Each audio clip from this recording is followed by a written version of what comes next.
Western education often prioritizes the written word and abstract thinking.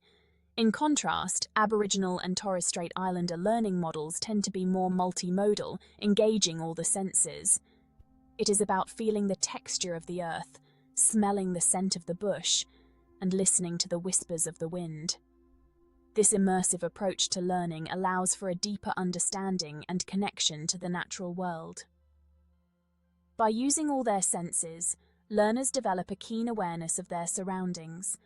They learn to read the subtle signs of nature, predict weather patterns, and navigate by the stars. This intimate knowledge of the environment is not just practical, it is also deeply spiritual, fostering a sense of awe and wonder for the natural world.